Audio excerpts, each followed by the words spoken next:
Hello, Rotarians. Welcome to our normal Monday meeting.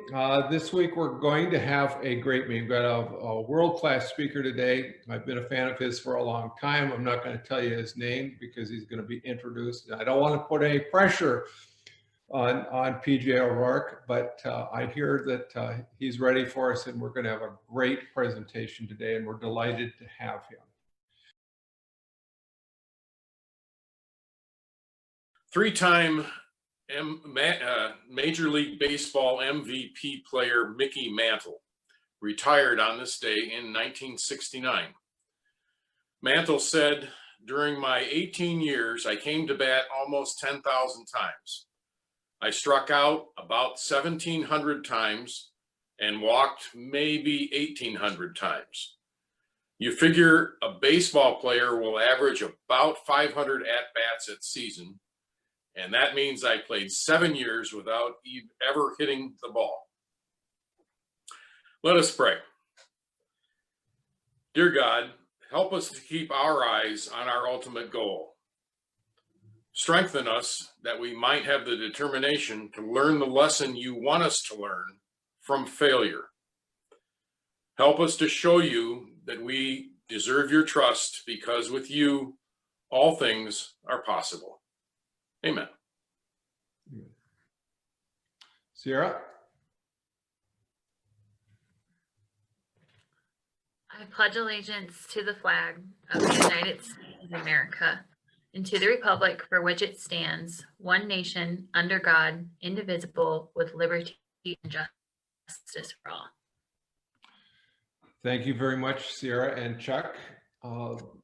This month's meeting is sponsored by Venture Visionary Partners. Is Craig Finley there? If Craig Finley was there, I would personally thank him for his help in putting that together, and ask him to comment on what Venture Visionary Partners does, but we'll leave that for another time. Having said that, I would like to ask John Federke to introduce our speaker today. PJ O'Rourke has been called the funniest writer in America, and I believe it's true because I saw it in his website, but I don't remember who said it. I'm real sure it's not his wife, Tina. And after the home isolation of the last few months, it probably wasn't one of his kids. So I'm going to guess it was one of his dogs. PJ, this is an interactive introduction because our memories may part during the fog of time. So if I overstate, understate, or misstate, please join in and get me back on track.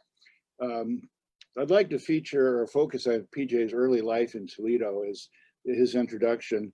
He graduated from DeVilbiss class of 1965, and he and I met circa 1964 in the Peachtree Lounge nestled in Westland Lanes on Monroe Street. And we quickly discovered we had at least three things in common: jazz, English sports cars, and underage drinking.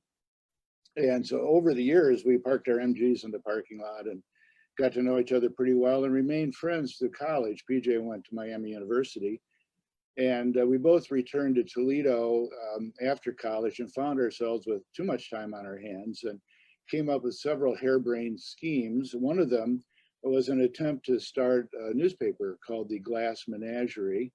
And you see here the only existing copy of it. It is not on eBay, but PJ and I climbed to the top of the Anderson's elevator by the river, unauthorized, to get this picture. And Travis, if you have the other picture, there he is on top of the tower. And if Pat Bowe is listening, I think we can both promise never to do that again. My mother commented about PJ's hair and said, "Would you tell him to get a haircut?"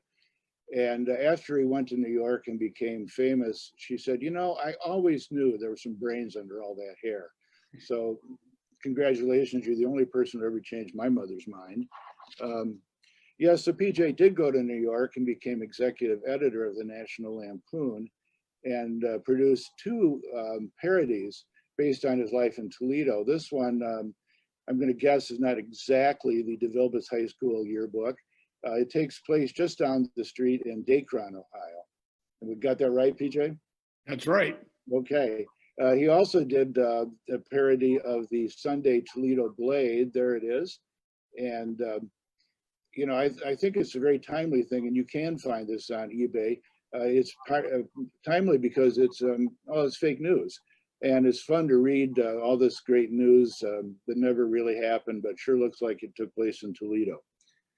PJ went on to be a foreign correspondent for Rolling Stone and spent a lot of time in the worst parts of the globe, riding around in very expensive, slow, and ugly vehicles.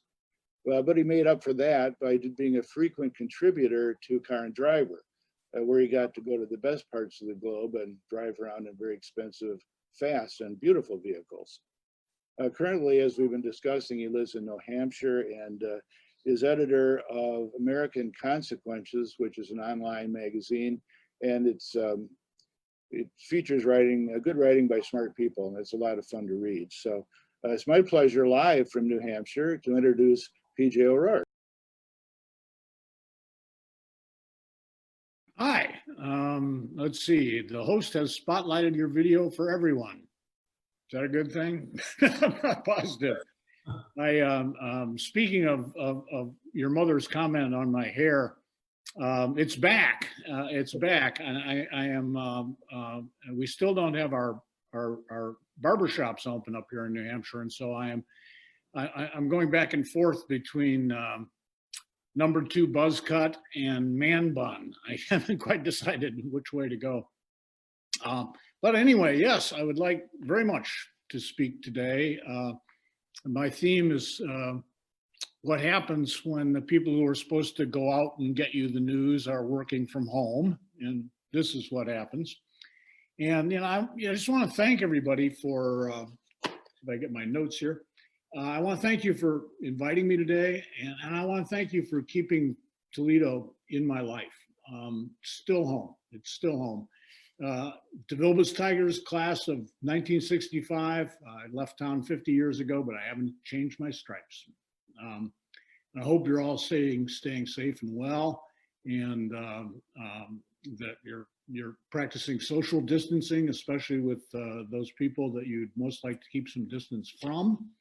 I have found the pandemic to be an excellent excuse not to have my brother-in-law over for dinner. And I hope Toledo's beginning to reopen and revive. These are tough times. 50 years I've been a journalist, and these are maybe some of the toughest times that I've ever seen in my years of being a journalist and a commentator. And I say this as somebody whose first real assignment as a reporter was to cover the Nixon-McGovern election in 1972. And I can remember thinking to myself, Nixon McGovern, Richard Prince of Darkness Nixon versus George Giggles McGive-up McGovern. And I remember thinking to myself, well, at least nothing I will ever cover will be worse than this. That didn't work out. So we have a terrible disease to deal with. We have a sudden implosion of our economy, and we have anger, as we've seen in demonstrations and protests all across the country. And the anger, it's real. It's based on real injustices, and the anger is also aggravated by the pandemic's frustrations. One of the things I think it's important to remember is for the protesters that when the economy collapsed, these are the people that the economy collapsed on, and the pandemic has also taken a disproportionate toll in their communities. And for all of us, there's still just so much we don't know about the coronavirus. I mean, we're still confused about how to respond to it. We're afraid of what the aftermath will be. We don't know what to think or do. We're afraid that the people telling us what to think and do don't know what they're talking about, which is, I'm afraid, a reasonable fear. So I want to be the first political commentator in America to admit I have no idea what I'm talking about, none whatsoever. I'm here today as a journalist and a pundit, and that means I'm supposed to have answers, but I don't have any answers. All I've got is questions. First among which is, isn't somebody supposed to be in charge? I mean, yes, I think from what I've been able to see that Ohio State at a state and local level, I think that the officials in Ohio have done a pretty good job. But at a national level, our elected leaders are acting like the pandemic is a bad children's game where they're all blindfolded and swinging sticks, except that they're clobbering each other instead of the virus pinata. And actually, if viewed under the microscope, the coronavirus does look like it would make a swell paper mache target full of lethal pathogens. So let's skip this fiesta and leave it to the elected officials. Another question is whether the journalists covering this pandemic have the kind of expertise that's needed to explain and analyze the epidemiological, sociological, economic effects of COVID-19. No. I mean, I'm a journalist. I know I don't. I mean, like most journalists, I was the kind of liberal arts major who had trouble getting a C in music appreciation, or what we called clapping for credit. I have no expert knowledge of public health or healthcare. I'm not a doctor. I couldn't have gotten into med school. I couldn't have gotten into veterinary school for goldfish. Flush twice and call me in the morning. And as for the question of actually going out and reporting on this story, I mean, well, I'm certainly not going to fly to Wuhan and Uber to the wet market and interview the bat meat vendor, So I'm working from home. Speaking of which, I want to ask all of you at Rotary, I want to ask you a question. Have you put a Post-it note over your laptop camera? Because if you haven't, the people you work with are going to discover that working from home is about as efficient as bringing your children, your dog, your refrigerator, your liquor cabinet, and a load of laundry to the office with you every day. Which brings me to the question of, is going to school online an effective educational process? Now, I've got 3 kids who spent most of last semester going to school online. I guess it's still too soon to make a really competent, considered judgment about how much they learned, but at least my kids were able to sleep through class in the comfort of their own beds. And I'm sleeping through Zoom meetings, not this Zoom meeting, but for other Zoom meetings, I've had my wife use her eyebrow pencil to draw eyeballs on my closed eyelids. Working from home, it entails thinking a lot of deep thoughts. Deep thoughts such as, will I discover that I really didn't like going anywhere anyway? I mean, leaving the house, that's just getting far too far away from the refrigerator. Deep thoughts such as, will a 21st century Jack Kerouac publish a controversial novel called On the Couch? Will a millennial Shakespeare write plays like, oh, Romeo, Romeo, wherefore art thou, Romeo? I'm home watching Tiger King. And I'm also thinking, why do the economists keep confusing me with these letter-shaped descriptions of how the post-pandemic economy, how it's going to recover? I mean, the economists talk about a V-shaped recovery, where the economy quickly rebounds to where it was in 2019. But then the economists also warn that we might have a U-shaped recovery, with a much slower return to prosperity. Then the economists say we could have a W-shaped recovery if there's another spike in COVID-19 cases. And I'm scared that the economists will start using all the other letters of the alphabet. Selfishly, I'm thinking we could have an I-shaped economic recovery where the economy comes back, but just for me. But what's much more likely is that we'll have a T-shaped recovery where the economy comes back just for the very tippy top layer of the economic strata, meaning nobody but Jeff Bezos. Or we could have an L-shaped recovery, which is no recovery at all. At the moment, I think what we seem to be having is what I call an O-shaped recovery, as in the old rhyme, when in danger and in doubt, run in circles, scream and shout, which is better than an X-shaped recovery where we all die. No matter what kind of economic recovery we have, this crisis seems sure to make everyone feel more dependent on the government. I mean, will American citizens turn into little birdies in their nest, looking up with open beaks, waiting for mother government to fly down and feed them? If so, we're going to get worms for dinner. Speaking of animals, ASPCA shelters are empty. Everyone is adopting a dog. Now, is this a sign that the pandemic has renewed our sense of compassion for the lonely and the abandoned? Or is it something different? Is it like the current all-time high in gun sales? I mean, at the animal shelters, has there been a run on pit bulls? Pet shelter attendant. These dogs used to belong to Michael Vick. General public, I'll take 3. Memo to newbie gun owners, do not look down the muzzle to see if the thing works. Memo to newbie pit bull owners, ditto. So, 3 months into the coronavirus pandemic, I remain confused and perplexed. I'd say I'm lost, but that doesn't seem like the right metaphor because I've spent 10 weeks going nowhere except from the couch to the kitchen, and by now I'm pretty good at finding my way. However, although I know all too well where I am physically, I have no idea where I am philosophically. My libertarian principles are rankled by the stay-at-home orders.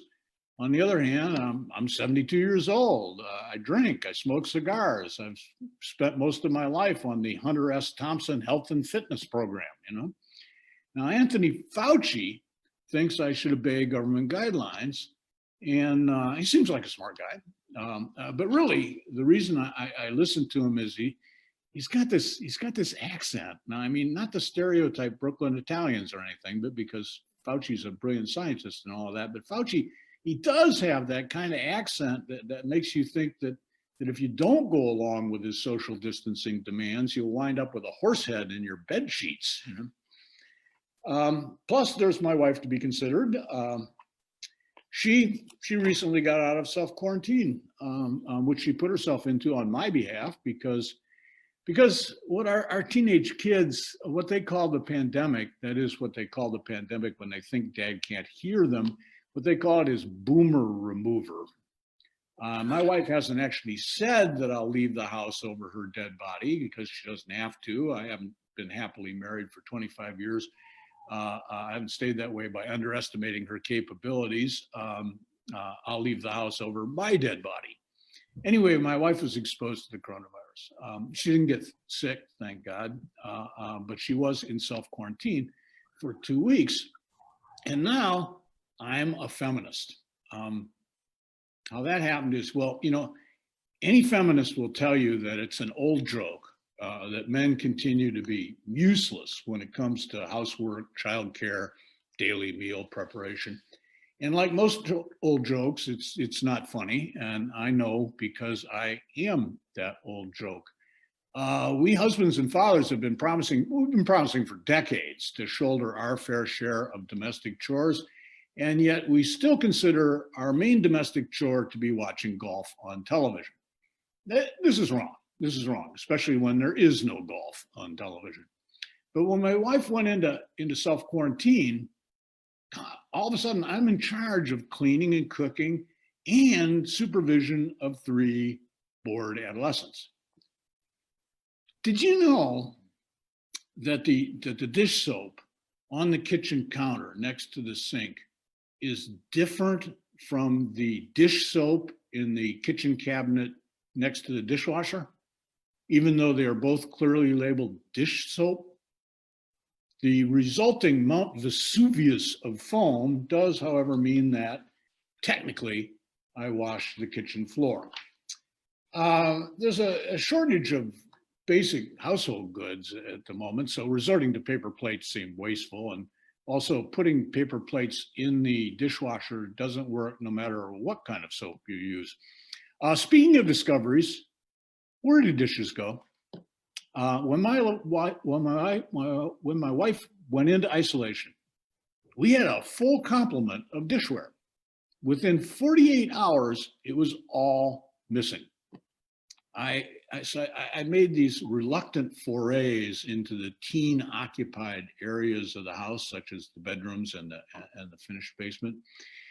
Now, these had been reasonably tidy just a few days before. Now they seem to have been hit by a bomb with a clothes, shoes, electronic devices, sports equipment, and personal grooming items warhead.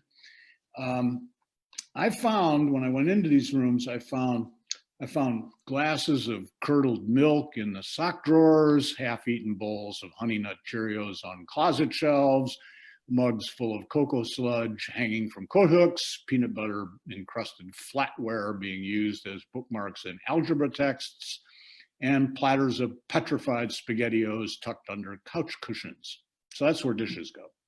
But where does laundry come from? I was doing 4 loads a day. And why? I mean, I've been wearing the same flannel shirt and dad jeans since the Masters have been canceled. And the kids have been going nowhere except to school online. So they were just in their sweats.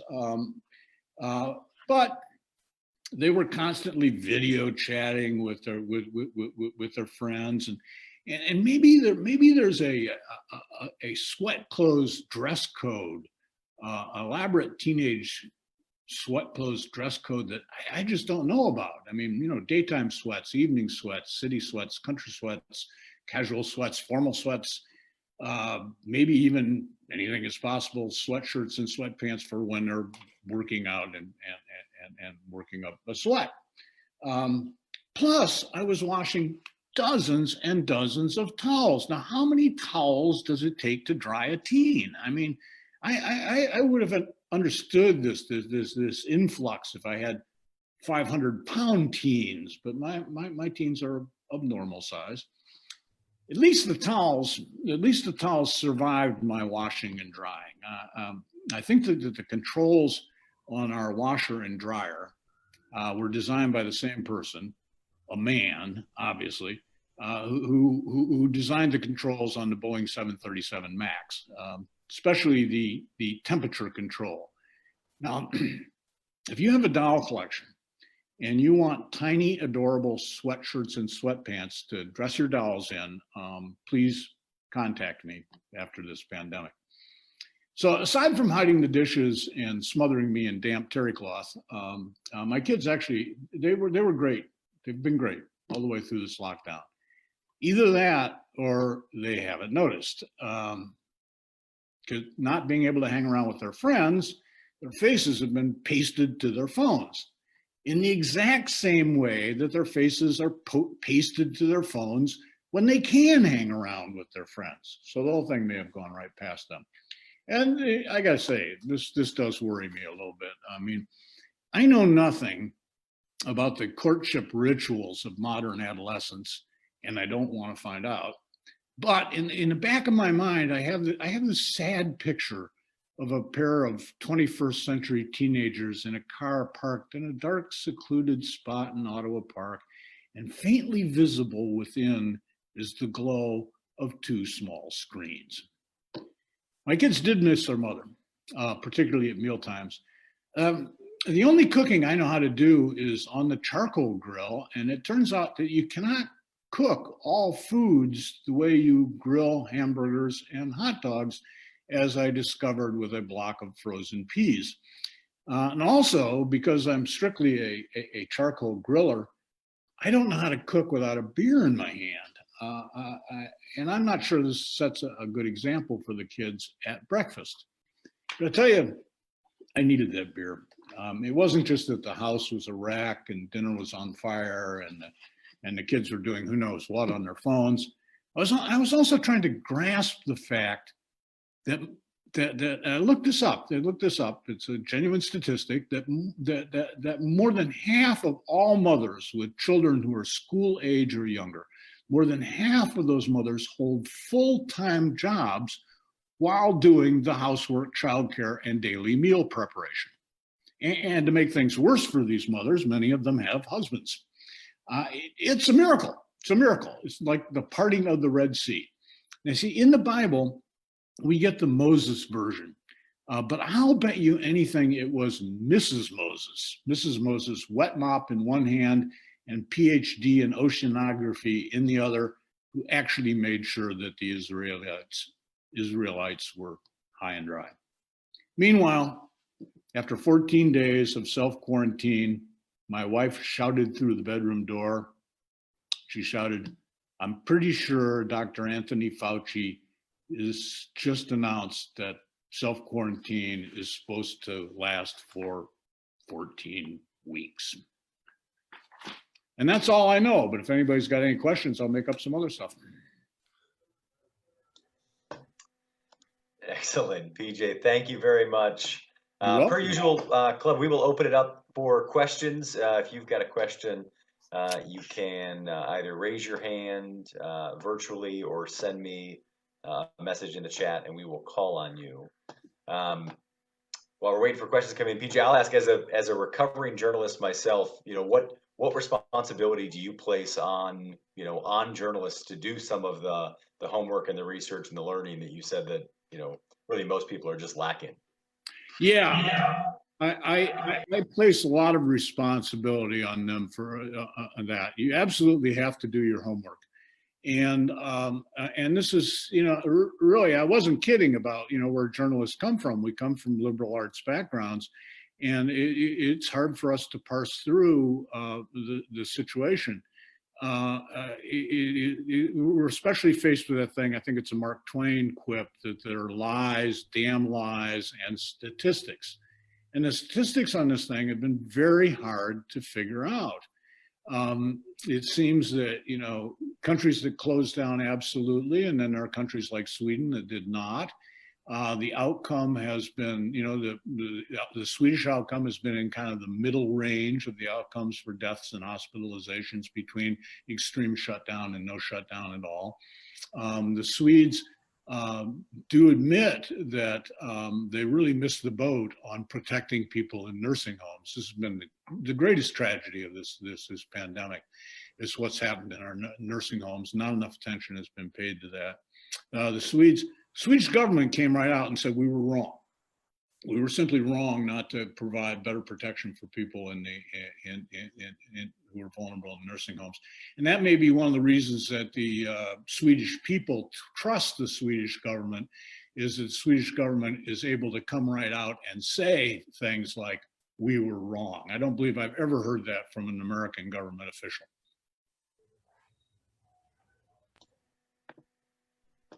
Excellent. All right, Gary Johnson has got a question. Hi, Gary.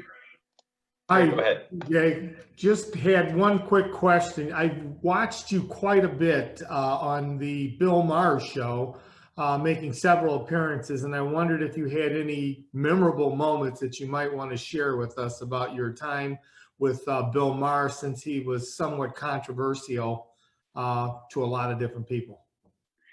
He's a very different person off camera than he is on camera. He's actually extremely nice, very thoughtful guy. He has an interesting take on libertarianism. I consider myself to be sort of a conservative, a kind of a Republican libertarian. He's very much on the other end of that. We have great conversations.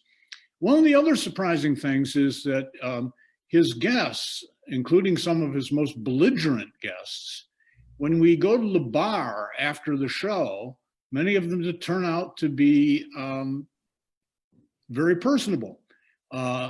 Notable, maybe very surprising example would be Michael Moore. You would think that Michael Moore would be as privately obnoxious as he is publicly obnoxious, and he's not. He's not. He's a He's an old rivet head. He's a working class kid from Flint, and when he's not on his high horse, we had great conversations about cars and manufacturing, blue collar labor, and so on. All the kind of things that anybody from Toledo is very familiar with. Very interesting. Thank you.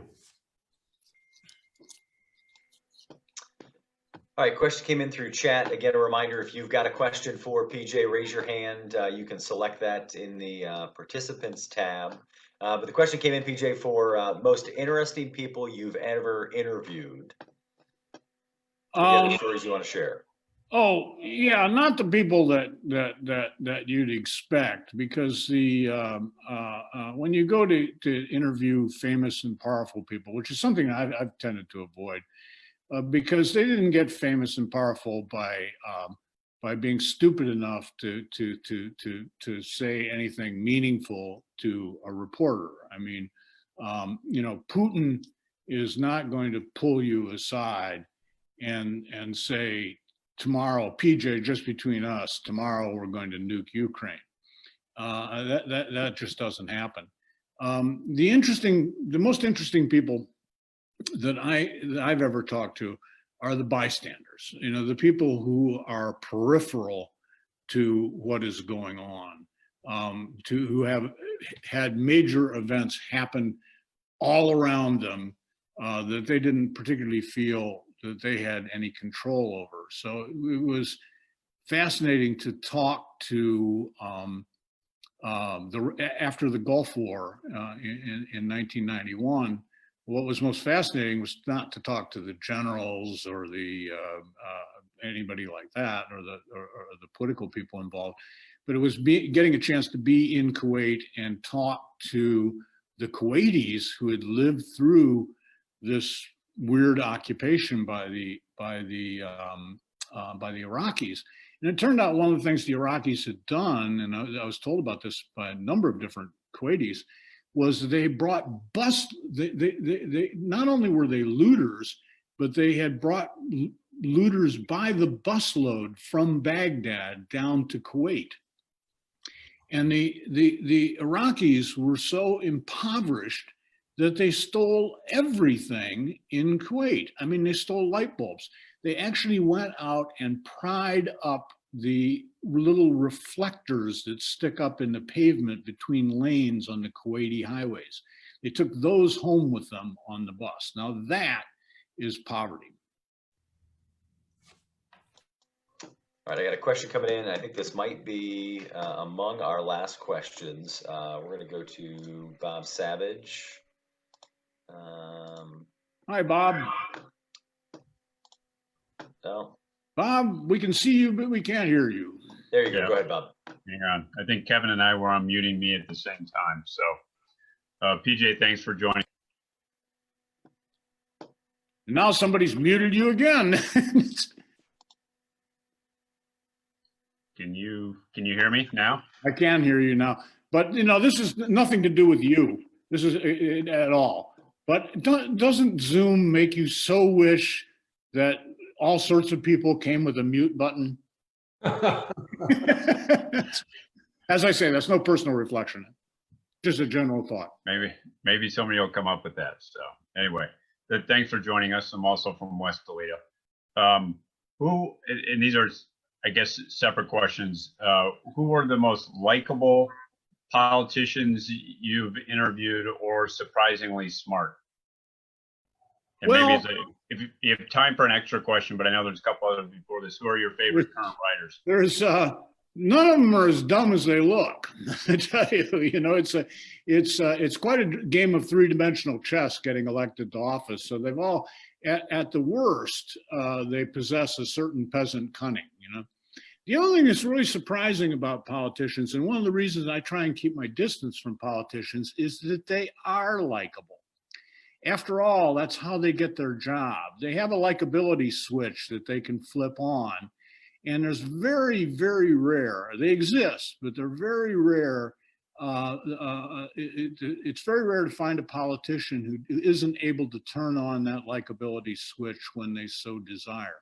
An interesting exception to this, a really unlikable person, really grumpy and nasty, and I always kind of liked him for it, was Barney Frank. I probably didn't agree with Barney Frank, the congressman from Massachusetts, on any issue in the entire world, but I had to admire him for being outright dislikable in public. I wonder if Bernie Sanders, man, I've never interviewed Bernie Sanders, I've never met Bernie Sanders. I wonder if he might have a little of that same quality.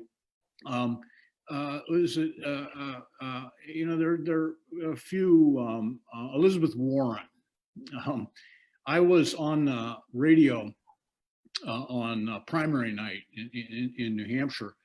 There's a political show out of Boston called Dan Ray's, I think it's syndicated, I think, Dan Ray's Nightside. And I was on with Dan Ray when Governor Chris Cuomo, the governor of New Hampshire, came by the studio, and Dan Ray invites him in and says, "Sit down, Governor." And it's just, the results are just coming in. And Dan Ray says, "Boy, it looks like Elizabeth Warren is really taking a beating here in New Hampshire. Governor, did she do something wrong?" And Chris Sununu, a very likable guy, incidentally, without a beat, he goes, "Yes, she campaigned here." And Dan Ray was sort of speechless. And Governor Sununu says, "People got to know her." So, but for the most part, politicians, whether you agree with them or you disagree with them, respect them or don't respect them, have that likability switch that they can crank up. All right, this is going to be our final question, and we're gonna ask you to hop into your time machine. Judge Jack Zuhairi has asked the question. He's having some technical issues, but he said he's a fellow DeVilbiss grad, class of 1969. Wondering if you've got a DeVilbiss high school memory, experience, or teacher that made a career impact on you. I think the big career impact that DeVilbiss had on me was that it was an absolute boatload of fun to go to that high school. It was a fun high school. Class of 69 was a fun class. We really enjoyed ourselves. And what kind of lesson does that teach? Well, it taught me the lesson that you should always do something for a living. I guess going to high school is doing something for a living.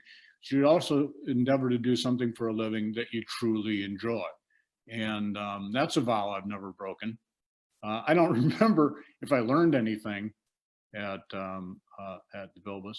I do remember that I was almost not going to graduate because of an F in physics until Mr. Archambault, the physics teacher at DeVilbiss, recalled that he was the physics teacher for summer school, and that if he flunked me, he would have me again as a student that summer.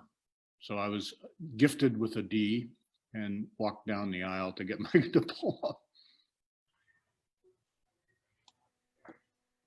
Excellent. Thank you very much. President Tim, I'll hand it back to you. Thank you very much, Kevin. And as I do once in a while, I have a question for PJ. Sure, Tim. And that is, as a journalist and a pundit, we are always hearing from both sides of the aisle this issue of fake news. And it creates the issue of information credibility that I wonder if you could comment on. It is the damn internet. It really is the damn internet. It's always been difficult. I mean, news has always needed to be taken with a grain of salt and compared against other facts available. And one authority weighed against another authority, the authorities always being questioned, so on and so forth. It's always been hard to determine what is true. But the internet has basically leveled the journalistic playing field. What it's taken all structure out of this so that news does not work upward through a pyramid of experienced professionals. Whether those experienced professionals are any good or not, of course, is always another question, but there is no pyramid anymore. It's in effect given everyone a bullhorn and no one a pulpit. And the result is a noise to signal ratio that is extraordinarily high.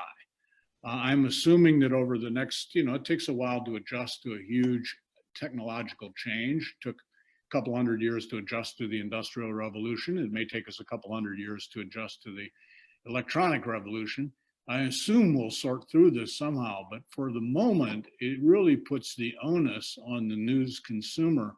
The news consumer has got to do all the work of the chains of editors and proofreaders and fact checkers and so on, who once upon a time were there to sort of sort through the news. You know, you should write that down. You know, I think I will.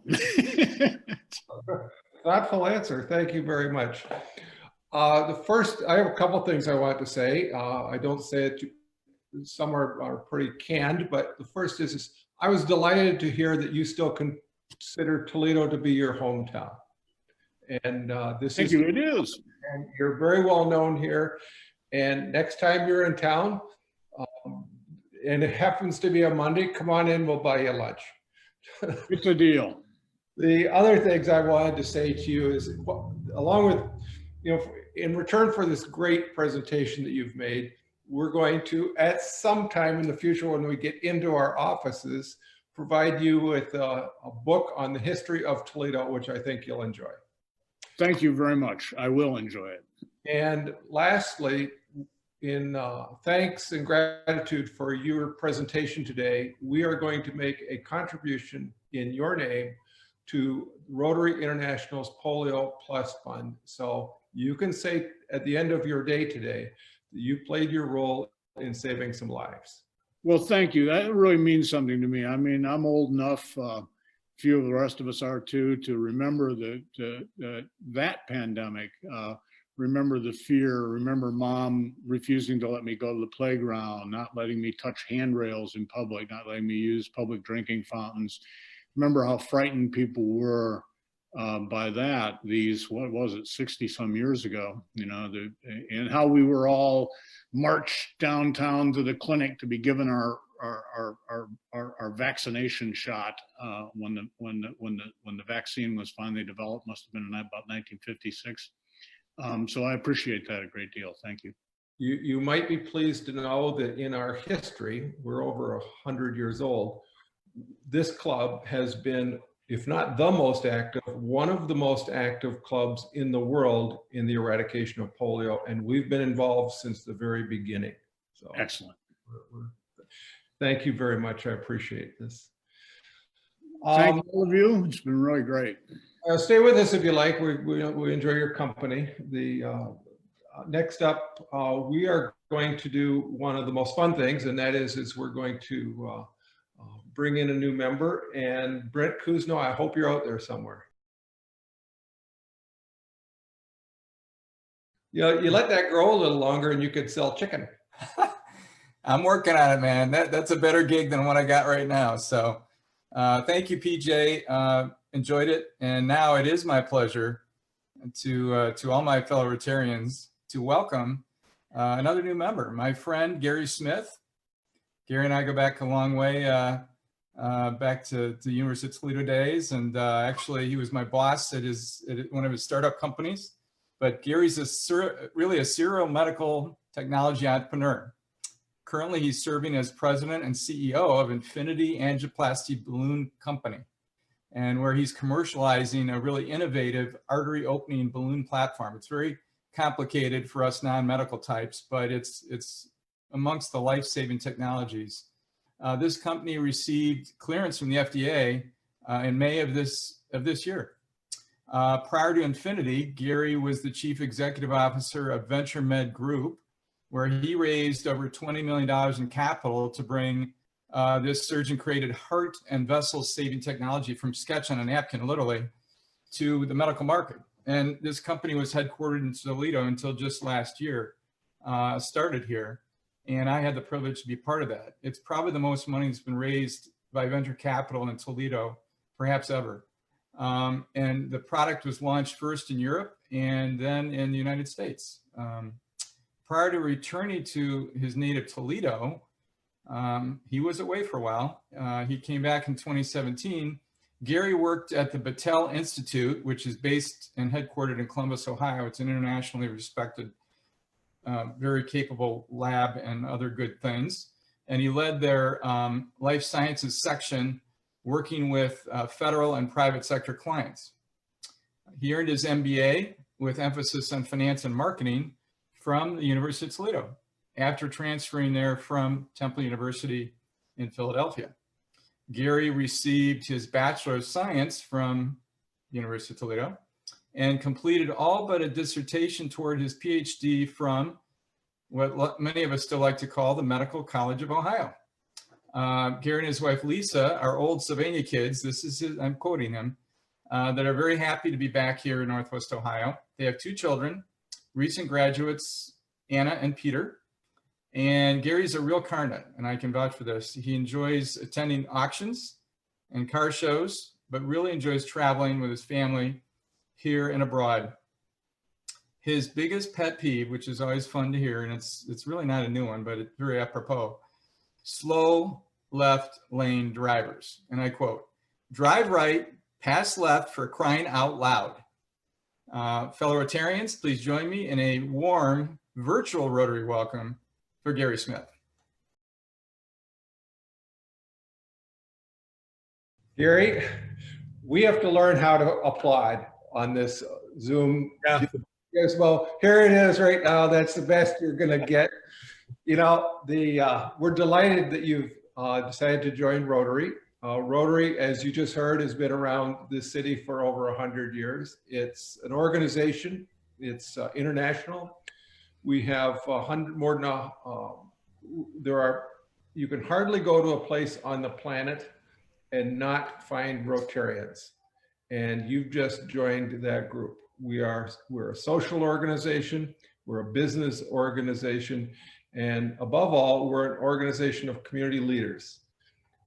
As you find your footing with the club, I can say in a club that is the size of ours, you'll have every opportunity to join committees that do things that you find of interest. And if you join the committees, you'll make friends forever. And if you don't, then the chances are you'll fall away. But welcome to the club.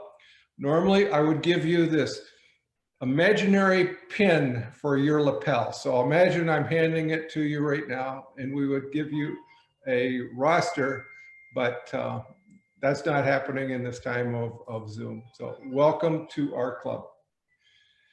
Thank you very much, President Tim, and thank you very much, Brent, for that kind introduction. Just a quick word, I'm following in the footsteps of my uncle, who was a very active Rotarian in the Toledo Club many years ago, very involved in the Ability Society of Toledo, and someone who I've followed in his footsteps in many ways. And also very ironic that PJ O'Rourke is on the line, because my oldest sister, PJ, was a 66 grad at DeVilbiss High School. And so I knew when you were involved in that National Lampoon, and she was at Michigan, or well after her Michigan State University graduation, it was fun to see that that there was someone from Toledo involved in that really crazy publication that we're all getting a huge kick out of in my high school days. So thank you for the great presentation. Thank you very much, Gary, and welcome to the club. Thank you. Kevin, I have a statement. I understand Travis has had to leave for some reason. And are you there, Kevin? No, I'm back, Tim. Okay, then we agreed that you're going to read a statement that was put out by Rotary International, I believe out of their press service. Yep. So, statement from Rotary International. At Rotary, we have no tolerance for racism, promoting respect, celebrating diversity, demanding ethical leadership, and working tirelessly to advance peace are central tenets of our work. We have more work to do to create more just, open, and welcoming communities for all people. We know there are no easy fixes, and that challenging conversations and work lie before all of us. Rotary's strengths have long been our ability and commitment to bringing people together. We will tap into that strength now as we stand with those who are working for peace and justice. Rotary will do our part to listen, learn, and take action to ensure that we continue to contribute to making positive change. Thank you very much, Travis. I can say that the events in this city have been disturbing in the least, and across the country, of course, with the violence. With that in mind, we had 4 Rotarians come together last week and create a video. They're experienced in peace in the streets issues, and we're in the process as we speak of putting together a video of an interview of these Rotarians talking about what happened, what we can do, and how important Rotary's role has always been, but will continue to be, to have a prosperous and peaceful community. I'm looking forward to that happening. I expect next week, but it'll be as soon as possible. So 2 things. I want to thank everyone who sent in their committee selection form. I've gotten about 40. We have a club of 400, and I've received 40 committee selection forms, so we need a few more. Just a reminder, Abby sent out an email. She sends an email every Monday morning, but there's a link in there, and all you have to do is go there, and it's very easy for you to do. So please continue to do that. The other I wanted to mention, you may or may not yet have received a letter. Every member in the club received or was mailed a letter on Friday afternoon. And I want to mention, when you do see it, there is a gold response form in there. And it talks about our membership dues and the new format that we're using for 2020-2021, which increases your ability to pay by credit card, and it will all be online. But rather than having to pay your dues all at one time in July, we're offering, you can do it once, you can do it semi-annually, or you can do it monthly. And so this form, I just want to make sure that you do read it, you do respond. It's got my phone number at the bottom, my cell, if you have any questions, and then you can let me know. So if you would take a look at that, I appreciate it. Thank you all very much. Thanks, President Tim. You're welcome. Any questions for Kathy?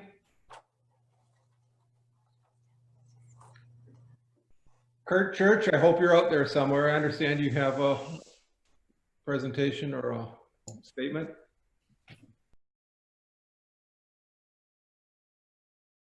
You may need to bring your own mask, a covering, face covering. That's it, Kurt. That you covered it well. Thank you. Okay, we're gonna get pictures of before and after of all this. Absolutely. Yep. There is a blessing on Monday at 9 o'clock as well, and we'll make sure that you get an invitation to that. It'll be a virtual blessing, and some of the other Rotarians from the other local clubs that are participating will say a few words at that blessing too. So I know Kurt's going to say a couple words. So we really look forward to it. And Kurt, I really want to thank you for your efforts in putting this campaign together. And it's going to be a very rewarding experience, I think. And I appreciate your leadership amidst this pandemic too, which makes it a little tricky. But for everybody that signed up to volunteer, it's going to be a lot of work, and it's going to be a lot of fun. So thank you. My pleasure. I'd like to thank everybody who is participating. And before we change the subject, my understanding is this is a partnership, at least with local Rotary clubs. So Mommy and I think Waterville, I don't know who else. They've all put money up. How much did we put up? We put up $10,000, and it came through the Vocational Services Committee as an internal grant. Well done, Vocational Services Committee. It's a nice project. I look forward to seeing the pictures. Thanks, Kurt. I understand that Janina has a question. Oh, great. There's Janina. Okay. Yeah, I just wanted to ask Kurt, how heavy duty is the demo that's going on? I think this is a great project. You're talking about bringing a sledgehammer on Monday. If you volunteer for Tuesday and Wednesday, are we talking sledgehammer, or are we just talking pulling sheetrock and I'm gonna have to leave that. I'm gonna have to leave that to Mike. Yes, it's a renovation project, so it's going to be some interior work where we might be breaking walls, but I really don't know what the entirety of the demo is going to be. I'm bringing a sledgehammer because I have one.